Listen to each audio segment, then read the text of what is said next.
What's happening? Of course, you know it's your boy B-Hop Radio shouting. Hey, man, stepping in the building. I got some Dirty South legends off in this thing. Nappy Roots. What's good with it, fellas? How you doing, brother? Though? What up, B-Hop? Feeling good, feeling man? great, man. First of all, I got to get straight to it, man. It's ATLANTUCKY, this brewery, this beer. Going crazy out here in the streets right now as we speak. Y'all done set up shop in the A and done took over with a whole new swag in this thing. Break it down to me. Whose idea was it? What was it like trying to make it happen? And how much hell have y'all caught until laying it on everybody? Well, to sum it up, man, Nappy Roots has a brewery. That's right. On the west end of Atlanta, in Castleberry Hills, and it's amazing, man. We've been brewing beer in my garage for like 5 years. My God. And, you know, kind of happened also during the pandemic. We seen that was the time where we got to focus on something. Yeah. And beer was kind of a way we could stay creative. Mm-hmm. We could still sit in the garage, think of ideas. What we're going to do next is Nappy Roots. But we drinking beer anyway. That's right. And we've been doing that for a long time. So just drinking beer, like, why don't we make it? Why don't we try to get into this business? We don't know any black brewers, like any black breweries at the time. So here we are. ATLANTUCKY. Okay, getting the equipment, actually learning how to create the formula to this thing. How did y'all go about getting the flavor just right? Man, that's an uphill battle. I mean, you know what I'm saying? It's a learning curve. It's a steep learning curve. Yeah. You know, the first 2 times we made beer, it was terrible. It wasn't beer. You know, it was not beer. Moonshine. It was it was opposite of beer. Nah, the first 2 times we made beer, man, it was mop water. You know what I'm saying? Yeah. And we just tried it out, failed once, tried it out again, failed again, and we just tried it on the 3rd time. I don't know if we made beer, but we made alcohol. Yeah. So we was close, you know what I'm saying? Yeah. And so now once we figure out how to make alcohol, we just had to figure out how to make it taste good. Yeah. And we just kept traveling to different breweries as we tour. You know, we was doing many shows as Nappy Roots throughout the year, different places all over the country. Yeah. And so almost every city has a brewery. Damn right. And we would hit those little spots up and try to find extra 10, 15, 20 people that, you know, either knew we were in town or didn't know we were in town. And, you know, we sitting there talking to them over a beer and just getting to know people. And we figured that was a way to really bring people together is through beer, you know what I'm saying? Damn right. And so, you know, doing that all over the country and talking to different brewers and just learning the craft side of it and educating ourselves by just asking questions allowed us to really take it on serious. But we wanted to open a brewery before we actually probably knew how to make beer. Damn. You know what I'm saying? The idea was there because no one is doing it that looks like us. Damn right. Especially not in hip hop. And you know, there's a lot of rappers that are putting their effort into making beer, putting their name on cans and beers and stuff. And I think that's cool, but we didn't want to do it like that. Yeah. We wanted to be, you know, known for actually making the beer ourselves. So how difficult was it for y'all to pick the flavors that y'all were coming with in this thing, man? Or was it just something, you know, we're going to keep it generic or what? But like being black brewers, this is new. Yeah. So you definitely can't keep it generic when you serving beer. Like, we like flavor. That's right. Like, we like bold flavors, and that's something new that we trying to bring to the craft beer industry is bolder flavors. And yeah, so we had a system where we would brew 2 beers a week. I pick one, he pick one, and you know it's we covered the whole end of the spectrum, and that's kind of how we came up with flavors early on. Now we still doing the same. We trying to figure out, you know, because this is new ground for everybody, a black brewery. Nobody can really tell you what black people are looking for when they walk into a brewery. So we are testing flavors as we speak. Okay. ATLANTUCKY, though, the actual location, break that down to me. I mean, what is that like being able to go in there to your brewery, go back outside, you know, drink a brew, you see what I'm saying, to kick flavor with the community. Yeah, man. And keep it in the community. Castleberry Hills. Come on. Yeah. Shit, I think it's probably the best place that you can find beer on the south and west side of Atlanta. You know what I'm saying? We're right there beside Mercedes-Benz. So we slightly off, you know what I'm saying? Y'all are in the damn mix, so I hate to have to cut you off. I need to jump in here. Did y'all think about turning this thing into an Atlanta landmark, being that it is Black History Month, and y'all are the first ones to do it. Oh, it already is a landmark, man. Come on, man. We're like a block away from Pascal's. And, That's right. And the Russells, you know, they own all the property for the most part Black in Castleberry History. Hills. That's right. So we're already part of Black History, and H.J. Russell was the one that put that actually building together and built the space out.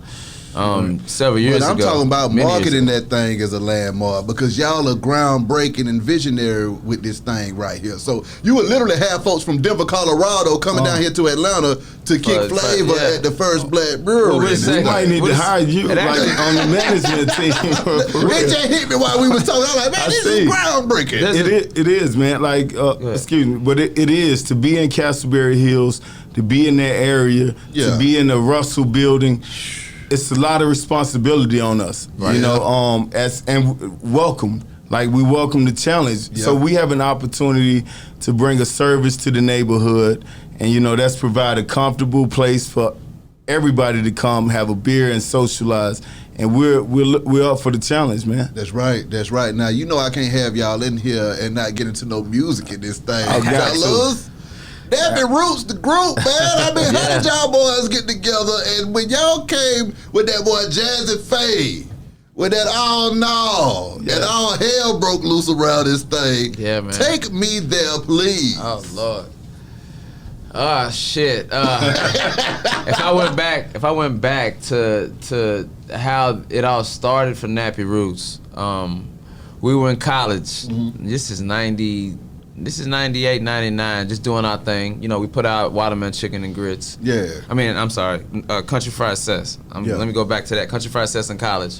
And, you know, we got signed to Atlantic a few months after we dropped that. My God. We put out an album with Atlantic, we recorded an album with Atlantic that didn't come out. Damn.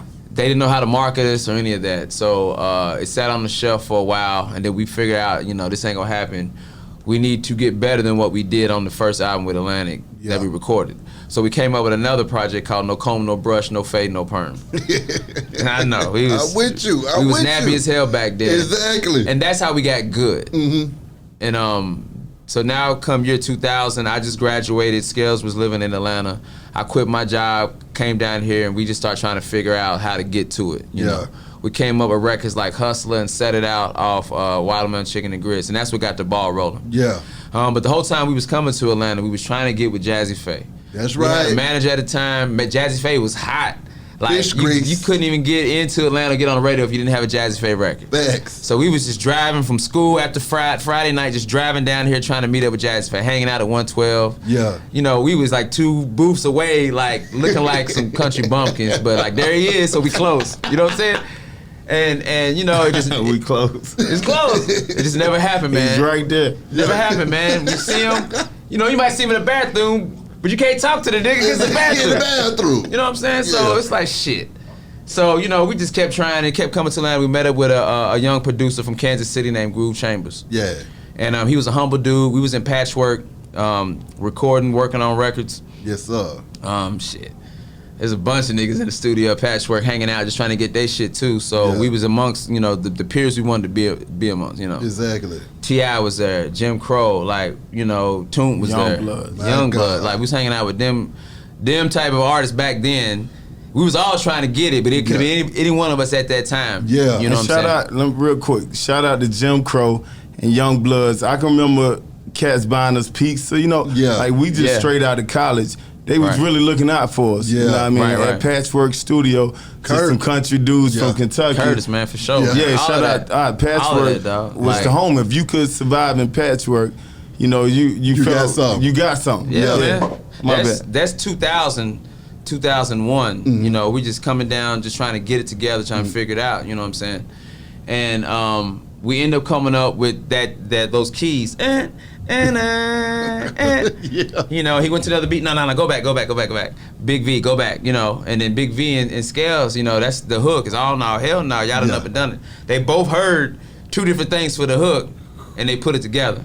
And then Groove is like, these country boys on the ride. He heard that, so Groove demoed it out, and Mike Karen, our A&R at the time, we told him we wanted to get Jazzy Faye on it.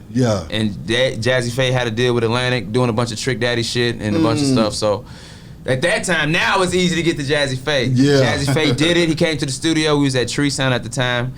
Showed love, killed it, like one take, killed like it. only Jazzy can do. Yeah, man, and that's when we knew we had something to get even started with. That's when we knew we had something. Yeah. And as long as we had Jazzy Faye doing the hook, I feel like that first part of what I was shooting for, and then just, we had to get Jazzy Faye, Yeah. That's just like a mission accomplished type goal we had back then. And I knew from there, like, it's shit, man, we got it. Let's do it. Putting that whole album together, though, fellas, what was that like? That whole creative process behind it. God. And did y'all have the deal before y'all put the album together? How did that go? Yeah, So yeah. y'all was still, even though that first album didn't come out, y'all still remained we on the signed label. to Atlantic in '98.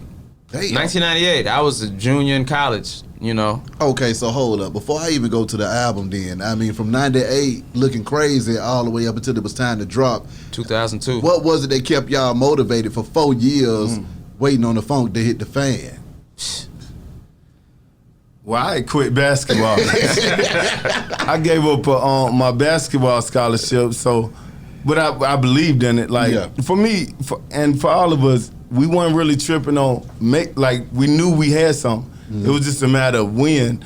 But we really believed in what we had. Plus, we put out the no comb, no brush, no fade, no perm. Yeah. So we was selling them all over the streets of Bowling Green. Okay. So we were putting a little money in our pocket. We was enjoying people riding around listening to our music. Yeah. But for me, definitely, I gave up my basketball scholarship. So that was, we got to do something with this. We got to make it work. Exactly. But the music for me, more than that, was like, we got something, man. We just got to wait it out. Exactly. Him doing that, he did that, and then I just saw how hard it was for him to still maintain. He was on a full ride scholarship. My God. He was starting, you know what I'm saying? Like, this motherfucking star. Like, he had a way of either being but at Western, he had a way of being a star or being another star. Kind. Yeah. You know what I'm saying? But he gave up that, and then I graduated, and I was like, shit, I can't just go off and get a job. Yeah. And he just gave up everything he did if the rap didn't work out. Yeah. So I quit my job, and like I said, I came down here, and we figured it out. And we figured it out from 2000 to 2002. We figured it out. Yeah. But from '98 to 2000, we thought we made it and thought we had it. Yeah. And then we realized, nah, this shit ain't coming out. It's like, oh, okay, it ain't So coming what out. caused So it why not didn't you to say come that out? like 6 months ago? And I could have been doing something else with music wise. Like we could have used that time instead of waiting on y'all to figure out how he's gonna market us. And so that's just learning major label politics. Okay. And learning that. But shit, the deal we had at the time, we knew it was an uphill battle. And I don't want to harp on how bad the deal was and none of that. We changed it around, by selling 1 million records, and we was able to renegotiate and get that shit right. Okay. But even when we renegotiated, we realized that just being on a major label wasn't what we was trying to do. Like, we're on some Wu-Tang shit. We're on some Master P shit. Yeah. We're on some Cash Money shit. You know what I'm saying? Coming from the late '90s era shit, that's where we was coming from. Exactly. Yeah. We're on some, organized noise shit. Yeah. Like, we're clicking up as a big super group. That's right. With intentions on doing solos and things of that nature and spreading out and just keep going. Yeah. And Atlantic really wasn't trying to do that for real. And so they would just want to see a group, and then they want to see just a bunch of country shit all the time. Oh. And it's like, that's how we got started, just to be different from everybody else to make y'all pay attention. But, niggas, Don't put me in no damn box. we from Louisville, Kentucky, man. That's just a city. You know what I'm saying? And so we was in Bowling Green where we started, but 4 of us are from Louisville, like, real talk. Or 3 of us, I'm sorry. Big V's from Bowling Green, but 3 of us are from the city, and still we met in Bowling Green where Big V's from, and Scales is from Milledgeville. Yeah. But all of that combined is what made Nappy Roots, and to try to just keep us in that is what we really were trying to. And plus, making money as a artist on a major label is very hard. And we got right after Napster, but right before the 360 deal started being thrown around. So with you. We got in and got out in a good time. Selling that 1 million records though, man, how did that change the game for y'all? When you look up and y'all done sold them, I mean, you know what? Y'all were just some college kids with a dream, okay? Y'all finally meet Jazzy Faye. You look up, and next thing you know, 1 million records have been sold, and now it's time to renegotiate. But I need y'all to take me to the point of where y'all were dropping the record, you realized that it was fire hot, and 1 million records was about to be sold. What was that experience? I can remember week 7 after we released it. We was in Louisville. I think we was gold, we was gold. We had just hit gold week 7, and we was doing a signing in Louisville, and it all happened so fast, man. But I can remember our tour manager coming over saying, "Yo, y'all got David Letterman next week." Shit. Like boom, and those just started popping up. Yeah. And just popping up, and it all just flew so fast. Changed a lot, man, and it still influences us to the day. But the music happened so fast. We did every late night show. Jay Leno, David Letterman. It was fun. Like, it was a great experience, man. Just through and throughout. What's the morning shows we did? Regis and Kelly a couple times. Yeah, Regis and Kelly twice. Did that twice. Don't get me started on this shit.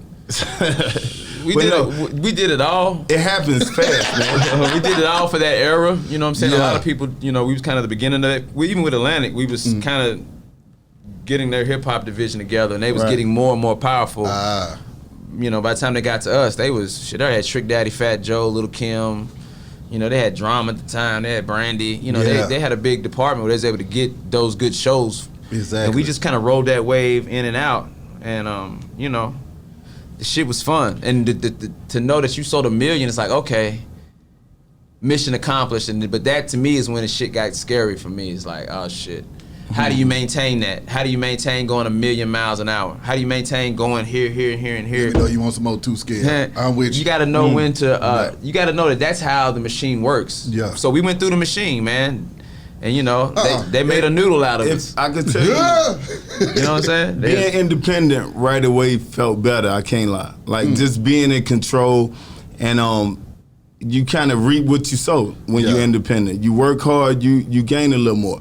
With the label, we didn't know who was doing the work half of the time. It's so many people working for you. So going independent was, a lot more hands-on, and I like that personally. Yeah.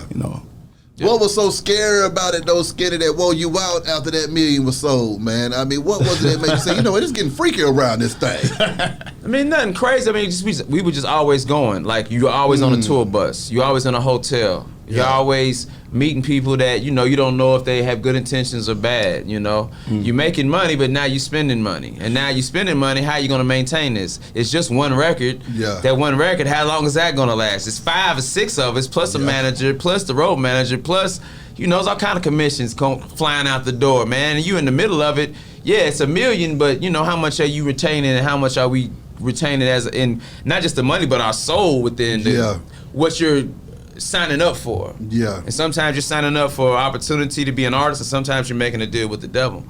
And it's like, shit, which one are you here for? And that's where if you don't know, that's where the problems start. Was it everything that y'all suspected it to be, or did it turn out to be a little bit more wilder than y'all ever imagined? So hard to say. For the sake of these purposes, these cameras, I'm not gonna say nothing's gonna incriminate myself. The touring part was amazing. Like, we toured with Jay-Z, 311. We did the Sprite tour. Like, the touring is probably the most amazing part because you're in front of some crazy crowds. On the road with Jay-Z, man. I mean, what was that like? Because that's the Jigga Man. At a crazy time too, when he was going hard with the rap, with the music, putting out a lot of music. Yeah, he was I'm gonna tell you, out of all of the stars on the tour, he was like the most humble dude. Yeah. Every show, well, most shows, he would make his way off his bus, come over to our bus, and make sure he dapped every one of us up. My God. And then he would go do his thing, man. He was the most humble guy on the whole tour. Yeah, for real. I mean, shit, he was cool. For real stuff. We had great conversations, and at the time, that's when Clips and Grinding was popping. Yeah, is when Awnaw and Po Folks was kind of doing this thing, and you had Nori with I think Super Thug and that era. So we coming from that 2001, 2002, 2003. That was really good for where we was touring at and who we was touring with. You know what I'm saying? Shooting those videos for Awnaw and Po Folks, man. What was that like? Because both of them videos was hard, man. Talk to me. I mean, that's just us thinking outside the box, trying to do something just to get people's attention, and shooting it in Kentucky, which is beautiful, scenery and landscape. You can't think that why would Nappy Roots go somewhere else to do a video if you're trying to showcase the pride and love that we had of Kentucky. Exactly. And so, we shot the first one in Bowling Green, Hell, me and Big V cleaned out the barn. That's how humble and grimy we was to save a buck. Lenny Bass shot the video. I think Darren Grant shot the Po Folks video. We shot that off of Clutch's family's land and a little bit in Taylorsville, Kentucky. Yeah. And, you know, just using the cities and the towns for what they are, man, I think is how Nappy Roots is kind of, we've been doing it that way the whole time. We're running gun. If you go and look at any of our Nappy Root videos, you'll see pretty much it's out somewhere that probably ain't supposed to be. No permission. Just taking this is dope. Let's do it. 5 minutes for someone to run us out of here. You know what I'm saying? And I think that's the whole fun of being creative, is just running and gunning and just, you know, the director's down and the artist is ready. Let's go. Let's shoot this here. Po Folks, Anthony Hamilton, man. What was that like when you got that country boy on the hook doing his thing as well now? Speaking of the video, that was the first time we met him at the video shoot. What? Yeah, and the first time we heard that version of the song. That's great. Yeah, it wasn't good. It was not good. We listening to, like, it was cold, I think.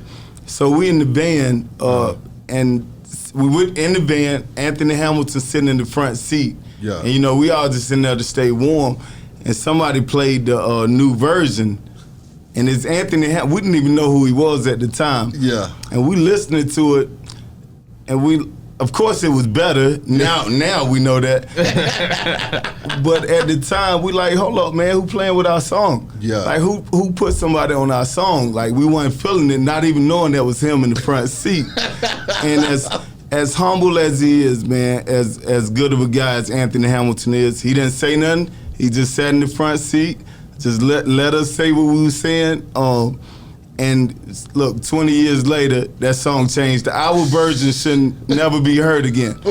And what he did to it, man, is history. Like, you know, he changed it for us, and that's our brother, man, Anthony Hamilton. Forever, man. We put him on a couple other records on the second album. That's right. Wood and Leather. And we toured with him. He was on the Liquid Mix tour with us and a couple other tours, and you know, I'm forever thankful for what he's given to us and allowed for us to be who we are. Because I don't think we would have took off even as fast as what it was if it was for Anthony Hamilton. Exactly. And his career too. I think both of our careers kind of did this, and then he kind of started working with Jermaine Dupri, and this shit went a whole nother direction. I'm like, shit. Like, let us get another hook, fool. Right now, if you watch this. He ended up doing the hook for us on the Humdinger album as well. Yeah. Down and Out. Yeah. And so, you know, he's always showed us love, and we always will be family. Every time we see each other, man, it's always love, man. With y'all having such a large-ass group, man, what was it like with all of those different personalities traveling the world and making the music together, man? You know, we hooked up in college, so we was already friends. So we was already we kind of evolved to be Nappy Roots. It was a little bit more of us that probably didn't rap, but they was kind of hanging around. Yeah. And so we always kind of was this big clique. So people didn't know when we started in college who we were, but the six of us always kind of gravitated towards each other and made it who it is. So, you know, when we was together, it was always just like, you know, me and Prophet were roommates for a year or so. And me and Clutch were roommates, you know. And so, you know, everybody was kind of cohesively working together. So when we was touring, man, it was always like it's just we were brothers. You know, we looked out for each other. Someone was drunk, we make sure he didn't get left. If someone was mad, we make him even madder. You know what I'm saying?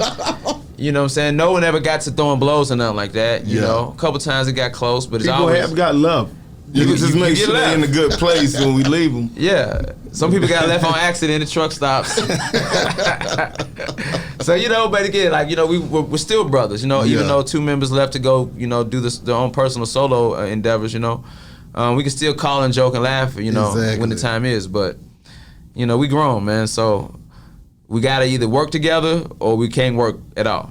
I feel that. What was y'all favorite time, though, man, doing this thing? Now. For real. I say now, man. The first part was fun, but as I've gotten older and wiser and failed a couple times and put some records out that no one cared about, and I put some records out that a lot of people paid attention to and said, I'm glad you did it. I say being independent and being able to make our own decisions and still being friends 20 years later with almost everybody, I think it's more important now to remember what we're going through versus during the hype of it. My man. Yeah, do what you feel. I was telling you earlier, boy, it's all grave in here. Great point, man. Now, right now is the best time. Yeah, man. Because if I said 20 years ago, you wouldn't know. You wouldn't be here for me to experience it and express it. Like, you know what I'm saying? Now I'm talking to you. Like, we here 20 years later talking to Beehive, you know, and shooting the shit. Exactly. Over some honey jack. Exactly. I gotta bring you some beer, man. Hey, bring the beer. Normally I'm on my disbelief tequila, but I didn't have, well, Wicked done drunk up on my damn disbelief. Matter of fact, come around the corner. We literally are a mile away from this location. Not to put your shit on blast. No, I'm with you here. They see the skyline. They know where I'm at. We right around the corner from your spot. Yeah. And you should come through and have a beer with us. I'm coming through that thing and I'm drinking up all the beer, fellas. Hey, I'm leaving out that beer with a beer belly in his own. We got plenty of beer. That's going to be hard, man. I'll be toe-to-toe with you. Yes, sir. Yes, sir. Yeah, now, when it came back to the music, though, man, I mean, just navigating the industry politics and stuff like that, what was that like for y'all? You done sold 1 million records, you done proved yourselves to the labels, you done renegotiated everything. What was that time like? I think Skinny touched on it earlier when you said you trying not to have to rap. You might have said that in the car, but it's like time is crazy. But it's different when you approach the game and you don't have to rap. You know what I'm saying? You don't have to fall for everything that people throw you. So when we came back trying to navigate, we tried to play the radio game. That's almost impossible if you're independent. If you're not if you are independent and not really young, like. So that wasn't really the avenue for us. We really had to find our way back in the game. And that took years before we really understood how to run our own label. Yeah. Like so many mistakes were made, but it probably 8 years before we really got our label running like it should be running. And we're there now. So leaving the major label, it ain't easy, like, cause there's a structure they put around you, that really helps you win, and you got to rebuild that structure when you become independent, and you can't afford that many floors in the building like they have. Yeah. So, you know, you gotta just be focused and have people around you that believe in you. But navigating through the industry, we had some numbers we could call back on. You know, some people we still knew, some answered, some didn't. You know, but long as we kept a good name, I think that helped us out in the industry. I feel that. Get in here, Skinny. Ah, shit, he said it, man. Like, I drank to that. Shit, you trying to navigate in a briar patch. You know what I'm saying? Or a rose garden. You know what I'm saying? Yeah. Like, you know, you didn't kick your kickball over there and you got to get in there and get it out. Like, it ain't blood. Easy. You're going to get some scratches and scrapes. You know? I think as an independent artist, you have a better ability of surviving making $8 a record. Back then it was $8 a record versus the $2 a record you barely even got being on a major label. If you got $2, like, you know, so much comes out, you know, all your flights and all of that stuff that you don't even see. Yeah, we're gonna fly you here to do this, and we're gonna fly you here to do that. And like, yeah, if you're not watching, you know, those accounts, which is very hard to do unless you do like an audit. Yeah. You're trying to audit a major corporation. You know, that shit takes a while. That's after it's done. Yeah. Right. So you're just in the mix of it for say you're in the mix for 18 months.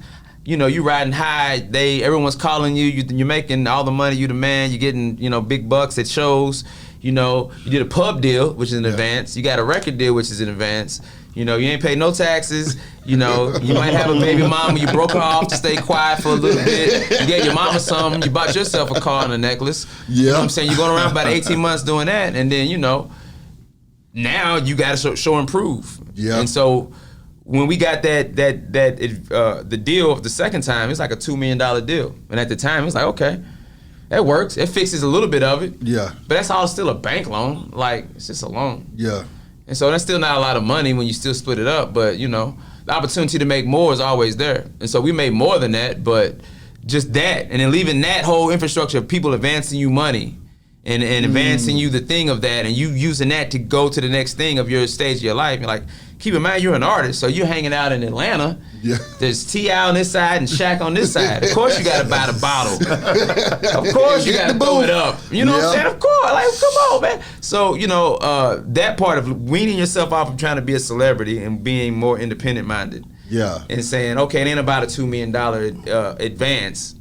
You know, it's about how can you make $2 million over the course of a year. You know, and then how can I do that for 5 years? And so you make, you know, now you made some money that if you're a solo artist, you're good. If you're a group, you gotta just stick together and do it. Yeah, yeah. What did that money do to the group? What did that do to y'all personally? And did it change anybody? Did it make you feel good? Or was it like, damn, this still ain't enough fucking money? The biggest thing it did, we all moved apart. Like, we got houses. As soon as I got some money, I moved back to Atlanta. Yeah. I bought a house in Atlanta. Skinny, B Steel, and Big V, they had houses in Bowling Green, but they all on different sides. Ron, Clutch, and Profit moved back to Louisville. So we all moved where we wanted to move, and that affected us more than anything. And damn, they probably killed the group more than anything. It's just everybody. So y'all got somebody out there. I mean, we loved each other, and we loved being around each other. I just had to get back to Georgia. Like I always said, the first thing I'm going to do when I get some money is move back to Atlanta. First thing smoking. Yeah. In Bowling Green, he wasn't, without money, it was hard. Why am I there? Ooh. Like, for me, I lived in Bowling Green just to not be famous in Louisville. You know what I'm saying? Just to stay away from the fame. I just lived in Bowling Green on the outskirts. Yeah. Because I knew if I was doing that shit in Louisville, I'd either get robbed or get killed. Come on. Niggas don't play around in No, they Louisville. don't. It's crabs in a bucket. It's a bunch of people that's rooting for you, but it's a bunch of people that don't like that shit. Talk to me about the other side of fame, though, because, a lot of times we talk about the bottle popping and the fun and the shows and stuff like that, but what is the other side of it, including the responsibility of having that fame and money and knowing how to move around out here in these streets? I mean, taxes. Yeah. Losing it all because it doesn't keep coming in, and you put yourself up in this higher level of income that you have to maintain. Keeping it up. Your entourage of having a bunch of people you got to take care of around that as well.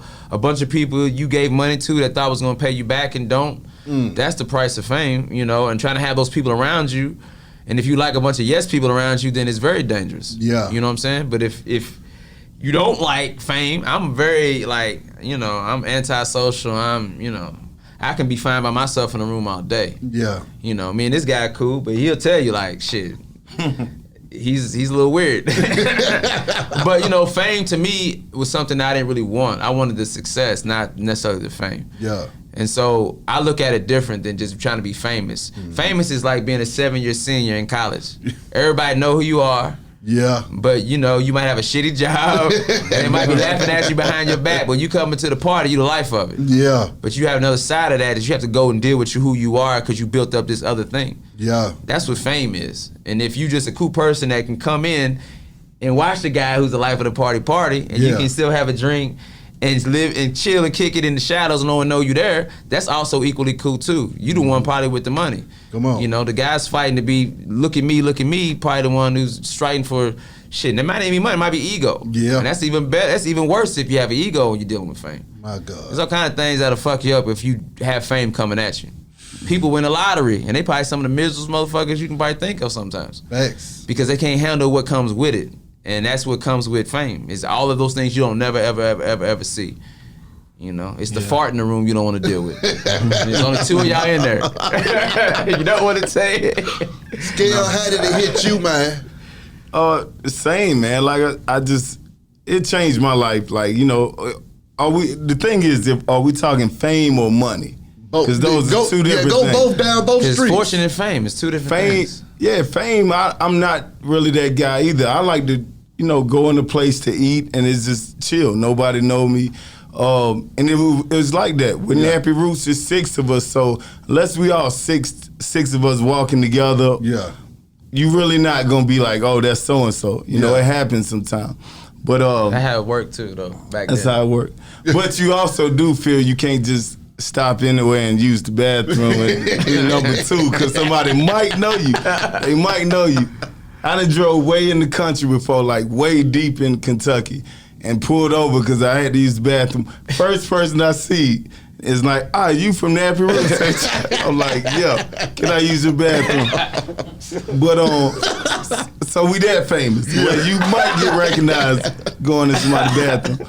But nah, it's cool for me. Everything happened like it's supposed to, man. The money, the fame, I wouldn't change none of it. Yeah. The only part that I will say kind of threw us off as Nappy Roots is that when it all came, we moved and we separated more so, We was away from each other, and as college kids, we was sharing burgers. Yeah. Like, we was sleeping on couches, and Skinny slept under my dining room table for like 2 to 3 weeks. For real, just so he didn't get stepped on when my cousin going to work. Yeah. Like, he slept under a dining room table while I slept on the couch.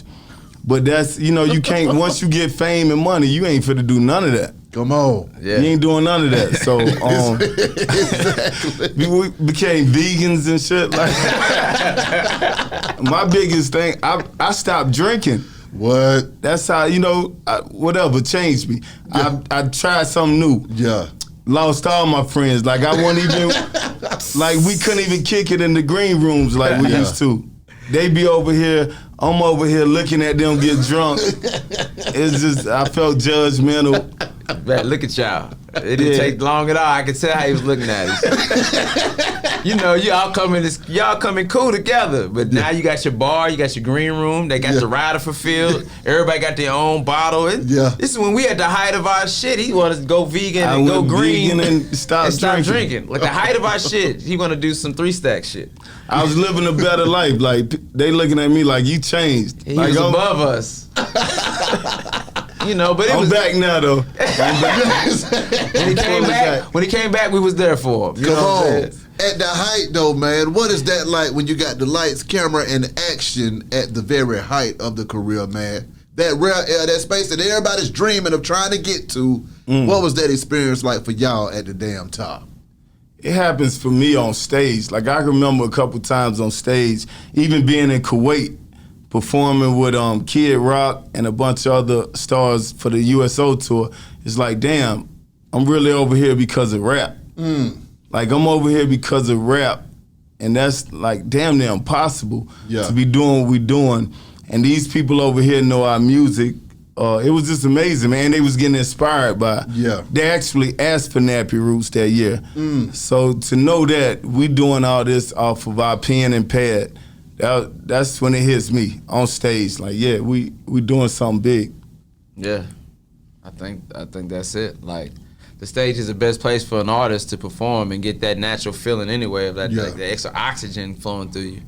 And I think, from the beginning of what we was doing to where we are right now, the stage is where we feel the most probably fulfilled in regards to what we're here for. Because you can make songs and put them out, but you don't really see the reaction, how people listen to them. They're driving in their own, but the stage or the show is when the fan and the artist get to meet and coincide, and you get to perform that, and they get to hear it in its live, entirety or whatever, how you perform it. So I think that's where it's like, okay, that's the height of it.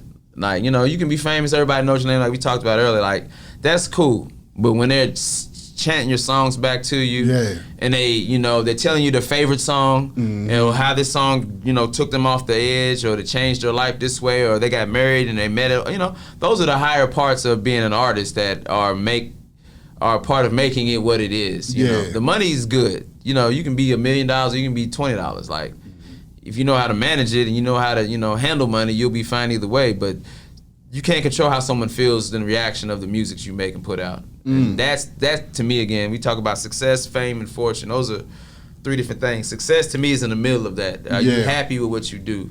Do you love what you do and is it fulfilling to others? Are you providing a service to others?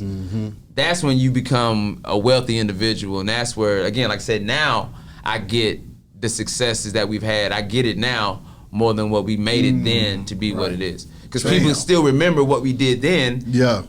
And some people can't believe they're meeting this, and some people could give a shit, but somewhere in there, somewhere in between those two people, it's happiness. It's happiness. Like, you just got to figure out what makes you happy. And again, like, I find happiness in my success now more than I thought I did when I was on Jay Leno, because that was so fast. Like, that moment was so fast. You talking about a 20-year career, and that was in the first 2 years of it, or the out of the 6 years that we was from the 98 to 2004. Add that up, and that part was just 2002 to 2003.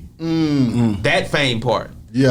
But again, we had to come up. We came back with Good Day in 2008. That's right. And that song has been picked up and been used in all kind of things. So from 2008 to now, that's 12 years of just Good Day doing what it does. That's different than what we had as what we're talking about when we were a 6-man group and fresh out of college, this, that, and that. So there's 2 levels of how I look at our career now. And that was 2008. Now we're doing ATLANTUCKY and beer and still making music. Come on. We just put out the whole 40 Acres Project trilogy over the last 5 years. If you don't know about that, you have to check that out. A lot of people like, where y'all been? It's like, man, we still making music. We was gonna tell y'all about as much as, the machine used to do it for us, you know. All right. Oh, real quick, I got to say, you asked earlier about how we navigated through the industry after we left the major. Yeah. I got to give a shout out to Greg Street, man. Street helped us put out the song "Good Day." Yeah. Which is to this date, man, our biggest record. Really. It came out in the digital area at digital time, so it's a little different from the other singles we had. But that single really gave us new life, as Kenny just said, man. So shout out to Greg Street. I got to get that in. I'm with that. That shit went gold independently. Good Day. And we on the masters to independent that shit. record. And the publishing. Okay, hold up now. So now we, you know. Street straight up blessed y'all in that situation right there. Absolutely. Yes. For something to go independently, talk about that success versus the major success, because independent gold is a mug. Man, shout out to Big Al 360 who produced it, and Greg Street who caught wind of it, heard it, and got behind it, and got it to where it was at for us. Because without them two, we wouldn't have a record that went gold independent. Yeah. You know what I'm saying? And we already had the record coming out on our project, but Street got behind it and was like, "Yo, this could be big. Let me help." And he was like, "Shit, you got it. Come on, whatever you need to do." You know what I'm saying? And we had it for his mixtape was coming out that August, and something happened, it didn't come out. Yeah. So we had another version that we already had recorded that was on our Humdinger project that was already coming out independently. Yeah. So we was able to still release it even though his project didn't come out, but he still got behind it 100%.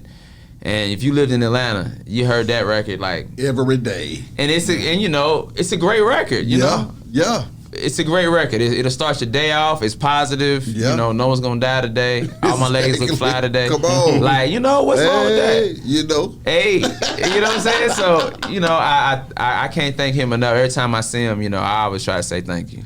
So with that being said, though, it feels like that made that transition from major to independent seamless at the same time too, man. So what was that like, getting off the roller coaster but then still popping and being able to settle into this new situation?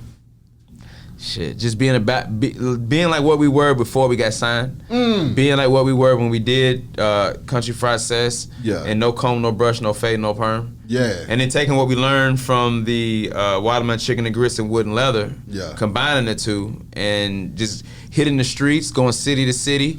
You know, we had just a grimy, you know, mindset of just going everywhere. The chitlin circuit is what we just beat up for years. Yeah. You know, and from 2007 to 2012, we just went everywhere. We was, you know, when we got to In Grooves at the time, which is also had a Fontana physical distribution component. You know, Tech 9 was and still is still there. Like, we're still on, you know, In Grooves and using that infrastructure as far as independence. And so he was like, shit, he's doing 100 shows a year, we doing 100 shows a year. My God. You know, and we was already traveling. We traveled for 9 months promoting Awnaw to get it started. Like 9 months straight, and then we came back on for another 4 months when the year ended and it started back up. So we are known for being a touring band as Nappy Roots. Yeah. And so we just kept doing that just everywhere like a rock band. And that's kind of how we maintain this little small independent success, that we're not also equally super duper famous, but we're known all over the place, and we just do these little things, and you know, these guys just don't fall off. It's just because we just always there and never try to get on. Come on now. You know what I'm saying? Was there ever any time to where y'all wanted off the roller coaster though? There was some tough times. I mean, there was times when you had to really think about what you needed to do to get by, you know. There was some low points, like very low points, where you think like people are telling you get a job, you know what I'm saying?